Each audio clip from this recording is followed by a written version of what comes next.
Hello बच्चों, स्वागत है आप सभी का हमारे YouTube channel study first Sunil में एक बार फिर से। आज हम लोग रिवीजन करेंगे कुछ चैप्टर्स जो कि 9 और 10th के स्टूडेंट के लिए होगा, जो आने वाले एग्जाम के लिए होगा। एनुअल एग्जाम काफ़ी नज़दीक है। 10th क्लास के स्टूडेंट के लिए बोर्ड एग्जाम काफ़ी नज़दीक है, तो उनसे जो जुड़ी हुई कुछ मैथ के कुछ क्वेश्चंस होंगे या कुछ चैप्टर्स होंगे जो कंफ्यूज होंगे लगातार, उन सभी चैप्टर को हम लोग रिविजन करेंगे, डिस्कस करेंगे। चलिए शुरू करते हैं वीडियो को। सबसे पहले हम लोग कौन सा चैप्टर रिविजन करेंगे, स्टार्ट करते हैं। Lines and angle. Lines and angle. Lines and angle. सबसे पहले हम लोग क्या समझें, एक लाइन को किस तरह समझा जाता है, या हम लोग थोड़ा और नीचे जाके समझते हैं, एक पॉइंट को कैसे समझते हैं, एक पॉइंट को हम क्या जानते हैं, एक पॉइंट के बारे में हम कितना समझते हैं। एक डॉट जो होता है उसी को हम पॉइंट कहते हैं, ये हमें अच्छे से पता है, बेहतर जानते हैं। तो पॉइंट होता क्या है एक्चुअल में, जिसमें कोई लेंथ नहीं होता, जिसमें कोई ब्रेथ नहीं होता, जिसकी कोई हाइट नहीं होती, उसे ही तो पॉइंट कहते हैं। पॉइंट सिर्फ एक डॉट होता है, एक पिन ड्रॉप जो हम डॉट लगाते हैं उसे ही हम पॉइंट कहते हैं। पॉइंट पे कोई लेंथ ब्रेथ हाइट नहीं होता है। पॉइंट से सिर्फ हम इंडिकेशन देते हैं, कोई कोई लोकेशन ड्रॉ करते हैं, तो हम पॉइंट को इसी तरह समझते हैं। इसके बाद हम आगे थोड़ा पढ़ते हैं। इसके बाद हम लोग लाइन के बारे में पढ़ते हैं। लाइन क्या है? लाइन क्या है? लाइन एक प्रकार का लेंथ है। लाइन एक प्रकार का लेंथ है, एक पाथ है, एक रूट है, जो स्ट्रेट भी होता है, कर्व भी होता है, सर्कुलर भी हो सकता है, रेक्टेंगुलर भी हो सकता है। किसी भी प्रकार के लेंथ में आप देख सकते हैं लाइन को, मिल जाएगा आपको। ठीक है, फिलहाल हम लोग ये समझते हैं कि लाइन का बेसिक रूल या बेसिक डेफिनेशन क्या होगा। ठीक है, लाइन इज अ पाथ या line is a length that is never be negative. Line कभी भी नेगेटिव नहीं होता, लाइन ऑलवेज पॉजिटिव होता है। Line can't be measure, line को कभी मेजर नहीं कर सकते। ठीक है, अच्छे से याद रखिए, लाइन को कभी भी मेजर नहीं किया जा सकता। जो आप मेजर करते हो लाइन नहीं होता, बल्कि वो लाइन सेगमेंट होता है। जैसे आप 4 सेंटीमीटर, 5 सेंटीमीटर, 8 सेंटीमीटर जो लिखते हैं, वो लाइन नहीं होता, वो लाइन सेगमेंट होता है। ठीक है, लाइन को कभी भी मेजर करके उसका डेफिनेट लेंथ नहीं बताया जा सकता है, और न ही लाइन के फिक्स पॉइंट होते हैं। लाइन का कोई भी एंड पॉइंट नहीं होता। ये लाइन है आपका, इसे दोनों तरफ, इधर भी और इधर भी, दोनों तरफ इसको एंडलेसली एक्सटेंड किया जा सकता है, यानी बिना रुके इसको दोनों तरफ, इधर भी और इधर भी, दोनों तरफ इसको बढ़ाया जा सकता है। ये कभी भी खत्म नहीं होता और न कभी भी रुकता है। इसके दोनों पॉइंट एंड नहीं होते, मतलब फिक्स पॉइंट नहीं होता, ये आगे तक बढ़ता ही जाता है। इसी वजह से इसका लेंथ डेफिनेट नहीं होता और मेजर नहीं किया जा सकता। ठीक है, इसे हम लाइन कहते हैं। एक लाइन को अगर हम ए बी करके लिखते हैं तो इसको हम किस तरह डिफाइन करते हैं। ए बी के ऊपर अगर इस तरह से लगा हुआ है दोनों तरफ एरो, या किसी भी दो पॉइंट की इस तरह से हमने लिख दिया, इसके ऊपर अगर एरो लगा है दोनों तरफ, तो इसका मतलब ये लाइन शो कर रहा है। ए बी क्या शो कर रहा है और पी क्यू क्या शो कर रहा है, एक लाइन शो कर रहा है। ठीक है, जिसको हमें याद रखना है। लाइन एक लेंथ होता है, कभी निगेटिव नहीं होता। लाइन के का दोनों पॉइंट कभी एंड नहीं होता, इसके फिक्स लेंथ नहीं होते, पॉइंट फिक्स नहीं होता। इसे दोनों तरफ आसानी से एक्सटेंड किया जा सकता है, एंडलेसली कहीं भी इसको दोनों तरफ बढ़ाया जा सकता है। तो इस तरीके से लाइन के बारे में हम समझ रहे हैं।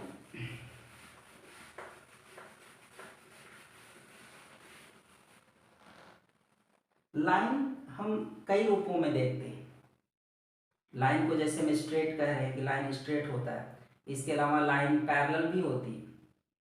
ठीक है, लाइन पैरेलल होती हैं, दो लाइन एक दूसरे को इंटरसेक्ट करती हैं, दो लाइन एक दूसरे के ऊपर भी हो सकती हैं। जैसे मैंने एक लाइन इस तरह खींच दिया ए बी, अब इसके ऊपर एक दूसरी भी लाइन है, इमेजिन करिए एक दूसरी लाइन है पी क्यू। वो आपको दिखेगी नहीं क्योंकि ये 2 डायमेंशनल डायग्राम है, इसलिए नजर नहीं आएगा। 3D होता तो शायद नजर आ जाता, 2 डायमेंशनल डायग्राम है। ठीक है, तो इसके ऊपर अगर हम कोई दूसरी, तीसरी, चौथी या जितनी भी लाइनें आप इस पर डालना चाहते हैं आप डाल सकते हैं। अगर हम ये कहें कि इस पर एक से ज़्यादा लाइन है तो हो सकती है, इसी के ऊपर हम दूसरी लाइन खींच सकते हैं, तीसरी भी खींच सकते हैं। तो हम इन सभी लाइन को क्या कहेंगे? कोलिनियर। क्या कहेंगे? कोलिनियर। अगर किसी एक लाइन के ऊपर दूसरी लाइन, तीसरी लाइन, चौथी लाइन अगर इस तरह से हम ड्रॉ कर रहे हैं लगातार, तो उसे हम उन सभी लाइन को क्या कहेंगे? कोलिनियर कहेंगे। ठीक है, आपको याद रखना है कि कोलिनियर का मतलब क्या होता है। कोलिनियर का मतलब एक लाइन के ऊपर दूसरी लाइन, ठीक है, जिसे हम कोलिनियर कहेंगे। ठीक है, अब एक लाइन के सामने दूसरी लाइन अगर इस तरह से खींच दें तो इन दोनों लाइन को पैरेलल भी कह सकते हैं। ये दोनों लाइनें पैरेलल हैं। पैरेलल का सिंबल होता है A B, parallel P Q. इस तरह से लाइन के का सिंबल लगा देंगे, यानी line A B line P Q के पैरेलल है। दो लाइनें आपस में अगर पैरेलल होती हैं तो उनके बीच का डिस्टेंस लगातार सेम होता है। ठीक है, दो लाइनें आपस में अगर पैरेलल होती हैं तो उनके बीच का डिस्टेंस सेम होता है, और दोनों लाइनें एक दूसरे को कहीं भी बढ़ाएं, चाहे इस तरह बढ़ाएं चाहे इस तरह बढ़ाएं, ये दोनों एक दूसरे को कहीं नहीं मिलती हैं, ना ही कहीं पे क्रॉस करते हैं एक दूसरे को। ठीक है, ऐसी लाइनों को पैरेलल लाइन कहा जाता है। दो या दो से अधिक लाइनें जब एक दूसरे को कभी भी क्रॉस नहीं करती हैं और उनके बीच का डिस्टेंस लगातार सेम होता है तो उन सभी लाइनें, या दो हों या दो से ज़्यादा हों, उन सभी लाइनों को पैरेलल लाइन कहा जाता है। ठीक है, याद रखिए इसे।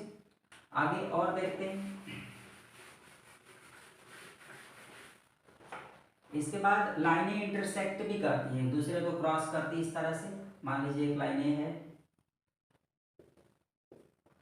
इसका नाम हमने ए बी रख दिया, इसका नाम हमने पी क्यू रख दिया। ठीक है, ये दोनों लाइनें एक दूसरे को पॉइंट ओ पर क्रॉस कर रही हैं, तो इन दोनों लाइनों को क्या कहेंगे? लाइन ए बी और लाइन पी क्यू अगर एक दूसरे को क्रॉस कर रही हैं तो इन दोनों लाइनों को क्या कहेंगे? Intersecting line.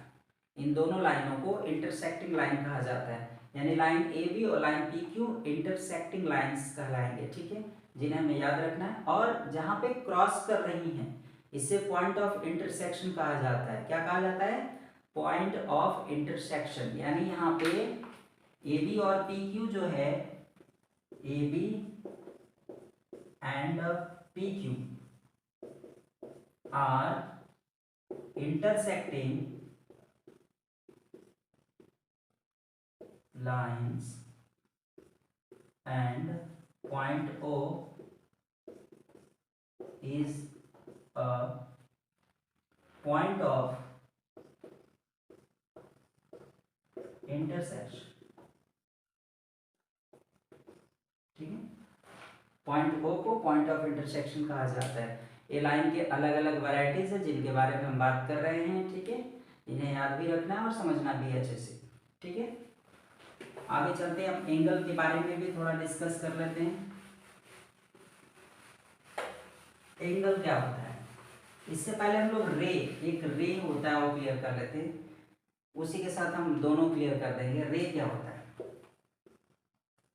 रे हम इस तरह खींचते हैं, रे का एक पॉइंट फिक्स होता है, दूसरा पॉइंट जो है फिक्स नहीं होता है। यह पॉइंट आगे इस तरफ एक्सटेंड किया जा सकता है, इस तरफ आगे एक्सटेंड कर सकते हैं, पीछे एक्सटेंड नहीं कर सकते क्योंकि पॉइंट फिक्स होता है। इसका भी लेंथ कभी भी फिक्स नहीं होता है, इसे भी एक तरफ एक्सटेंड कर सकते हैं, इसे हम रे कहते हैं। ठीक है, अब एंगल की बात करते हैं। एंगल क्या होता है? एंगल, एक रे हमने इस तरह से खींच दिया, दूसरा रे हमने इस तरह से खींच दिया। इन दोनों रे को हम एक कॉमन पॉइंट के थ्रू दिखा रहे हैं, ये हो जाएगा, ये बी हो जाएगा। जब हम दोनों रे को आपस में पीछे की तरफ बढ़ा रहे हैं तो ये दोनों एक दूसरे को इंटरसेक्ट कर रही हैं। ठीक है, और जहाँ पे एक दूसरे को इंटरसेक्ट कर रही हैं वहीं पे एंगल बनता है। ठीक है, इसी को हम एंगल कहते हैं। यानी एक एंगल के लिए सबसे ज्यादा जरूरी क्या है? अगर हम एक एंगल बनाएंगे तो सबसे ज्यादा जरूरी क्या है? उसके लिए सबसे ज्यादा जरूरी है दो रे हमारे पास उपलब्ध हो, और उन दोनों रे को पीछे की तरफ बढ़ाएं तो एक कॉमन पॉइंट उपलब्ध हो। ठीक है, इन अगर इतनी चीजें उपलब्ध है तो फिर आप एक एंगल बना सकते हैं। टू रेज जिसमें ओ ए ओ बी नजर आ रहा है आपको, एंड वन कॉमन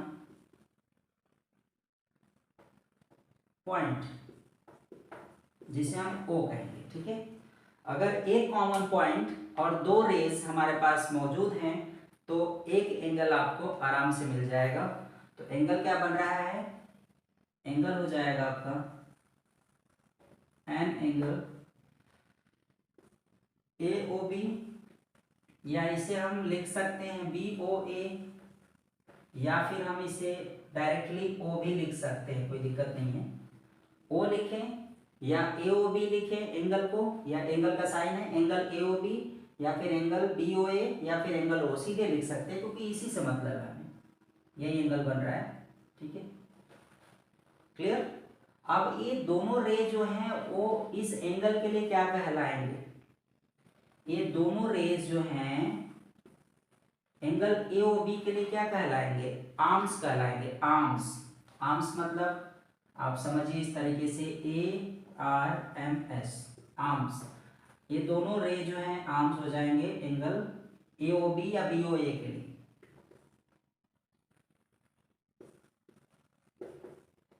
और कॉमन पॉइंट को क्या कहेंगे, वर्टेक्स।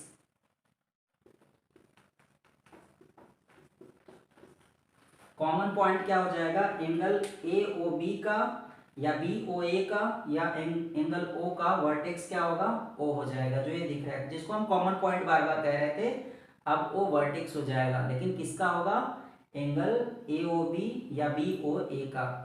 और उसी तरीके से आर्म्स किसका होगा, एंगल का होगा। अलग अलग दिखाएंगे तो रे होगा, अगर ओ ए और ओ बी को अलग अलग कर दे तो इसे हम रे कहेंगे, लेकिन अगर एक साथ हम दिखा रहे हैं, एंगल के साथ दिखा रहे हैं, तो इसे हम आर्म्स कहेंगे। और यही दोनों आर्म्स और एक वर्टेक्स मिल करके एक एंगल बना रहे हैं। ठीक है, इतनी बात क्लियर हो गई। आगे हम जो वीडियो और अपलोड करेंगे इसी तरीके से 10 मिनट 15 मिनट के, उस वीडियो में हम आपको एंगल्स के काइंड्स और भी कुछ डिटेल्स हम आपको देंगे, काइंड्स ऑफ एंगल्स बताएंगे। जो फर्दर जानकारी एंगल की वो हम आपको देते रहेंगे रिवीजन में लगातार, जो आपके बोर्ड एग्जाम से रिलेटेड होंगे। फिलहाल वीडियो अगर अच्छा लगा हो तो ज़्यादा से ज़्यादा लोगों में शेयर करें ताकि उन्हें भी एंगल्स और लाइंस के बारे में जानकारी मिले। और वीडियो को लाइक करें। अगर आपने चैनल नहीं सब्सक्राइब किया तो प्लीज़ चैनल जरूर सब्सक्राइब कर लें, बेल आइकन दबाएं ताकि आने वाले वीडियो की नोटिफिकेशन हम आपको आसानी से देते रहें। तब तक के लिए धन्यवाद, गुड नाइट।